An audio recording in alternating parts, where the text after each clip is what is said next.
पानीपत में आज जिला सचिवालय के द्वितीय तल सभागार में राष्ट्रीय गीत वंदे मातरम की 150वीं वर्षगांठ के उपलक्ष्य में जिला स्तरीय वंदे मातरम कार्यक्रम का आयोजन किया गया, जिसमें बतौर मुख्य अतिथि शिक्षा मंत्री श्री महिपाल ढांडा एवं शहरी विधायक प्रमोद विज एवं जिला प्रशासन के उच्च अधिकारियों ने भाग लिया। वहीं आपको बता दें, इस मौके पर हरियाणा के शिक्षा मंत्री महिपाल ढांडा ने जानकारी देते हुए बताया कि वंदे मातरम के 150वीं वर्षगांठ पर प्रदेशवासियों को बधाई दी गई है।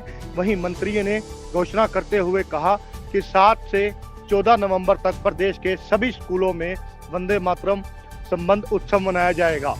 स्कूलों में सप्ताह भर विशेष कार्यक्रम, देशभक्ति की गतिविधियां एवं वंदे मातरम से जुड़ा जागरूकता आयोजन कराए जाएंगे। वहीं इसी मौके पर देश के प्रधानमंत्री नरेंद्र मोदी ने भी अपने संबोधन में वंदे मातरम के अर्थ की व्याख्या को संक्षिप्त में बताया। देखिए पूरी खबर।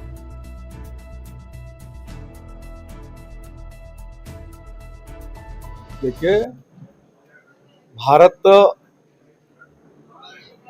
अगर दुनिया में अपने कुछ विशेषताओं के कारण जाना जाता है तो वो विशेषता ही हमारी तीज त्योहार, हमारा रहन सहन, हमारा काम करने का तरीका, हमारे हौसले, हमारे जज्बात, हमारे मानवता के प्रति प्रेम करने के प्रति हमारी उनकी संवेदनाएं, और हम सदा आगे बढ़ते रहे उसके लिए हमारे पूर्वजों ने बहुत अच्छी व्यवस्थाएं की हैं। कई कवि के माध्यम से, कई कविताओं के माध्यम से, कई गीत संगीत के माध्यम से, तो उसी में वंदे मातरम इस भारत के नौजवान के खून को उद्वेलित करके गुलामी परतंत्रता की बेड़ियों को काटने का सबसे बड़ा हथियार बना।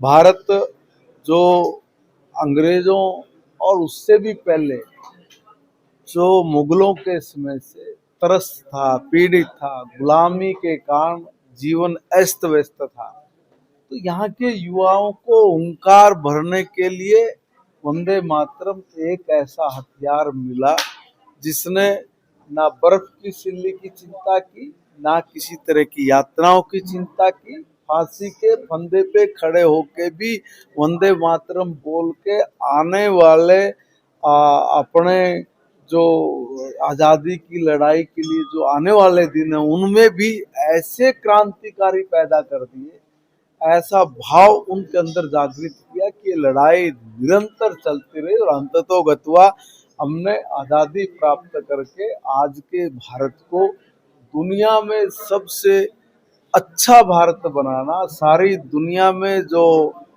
शत्रुता का भाव बढ़ रहा है, जहाँ संवेदनाएं मर रही हैं, जहाँ एक दूसरे पर लोग कब्जा करके अपना वर्चस्व बढ़ाने की बात कर रहे हैं, वही भारत भारतीयता को भी और दुनिया को भी वंदे मातरम के जरिए बता रहा है कि भारत में क्या है, भारत कैसे आगे बढ़ रहा है। भारत का ये जो वंदे मातरम गीत है, ये गीत सारी दुनिया को जो भी समझदार लोग हैं, पढ़े लिखे हैं, जो इन भाव को समझते हैं, वो इन्हीं से समझ सकते हैं कि भारत के लोगों के अंदर क्या चल रहा है, उनका भाव क्या है, वो कितना इस देश से प्यार करते हैं, कितना इस देश से प्रेम करते हैं। वो खाली भारत को भूमि का टुकड़ा नहीं, भारत को अपनी माँ क्यों मानते हैं, वो ये गीत बताता है उन लोगों को। और भारत को सदा आगे बढ़े, भारत का विचार सारी दुनिया के अंदर प्रचारित प्रसारित हो, प्रगाढ़ हो, क्योंकि भारत का विचार उत्तम विचार है। वो किसी के प्रति दुर्भावना या किसी को नुकसान पहुंचाने वाला नहीं, बल्कि सबको जोड़ना। और इसीलिए उसी योग भी एक सारी दुनिया में जो योग दिवस मनाया जा रहा है, वो भी भारत की बहुत बड़ी एक देन है सारी दुनिया को कि आपस में जुड़े। और योग खाली कोई शारीरिक रूप से एक्सरसाइज नहीं, योग का मतलब है जोड़, कि वो परमात्मा के साथ भी जुड़े, वो विश्व के बंधुत्व के साथ भी जुड़े। तो उसकी सबकी व्याख्या और व्यवस्था भारत में है। और भारत सारी दुनिया का मार्गदर्शन करने में सक्षम है। आज का भारत, नया भारत, सारी दुनिया के सामने अडिग होकर खड़ा है और आज भी भारत का नौजवान वंदे मातरम बोल के हर चीज को पूर्ण करने का साहस रखता है। 7 नवंबर 14 प्रधानमंत्री जी का भी हमने संबोधन सुना है।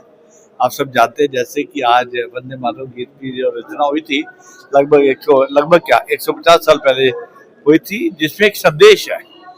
आज मैंने वंदे मातरम गीत पूरा यहाँ पे पढ़ा, उसके 2 पैराग्राफ पढ़े और सबके साथ जो डिस्ट्रिक्ट एडमिनिस्ट्रेशन ने आज ये कार्यक्रम किया हुआ है, मैंने उसके हिंदी में रूपांतर भी किया ताकि वंदे मातरम गाते जरूर है पर उसका जो मीनिंग है मैंने थोड़ा सा बताने की कोशिश की। और जब माननीय प्रधानमंत्री जी ने अपने उद्बोधन में हमें उसका पूर्ण रूप से उसका मतलब चाहा तो हमारी जिम्मेवारी इस राष्ट्र के प्रति और भी बढ़ जाती है कि माननीय प्रधानमंत्री नरेंद्र मोदी जी जिस तरह इस राष्ट्र को 2047 में विकसित भारत का सपना उनको हमें साथ दे के चल रहे हैं, पूरी जनता को साथ दे के जा रहे, उस तक बढ़ना है। तो उसमें इस गीत को सार्थक करना है और सार्थक करने में सबका योगदान दिए।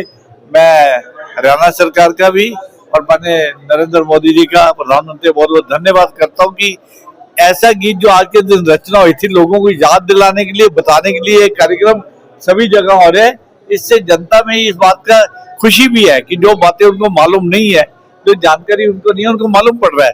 मैं सबको बहुत बहुत मुबारकबाद देता हूँ।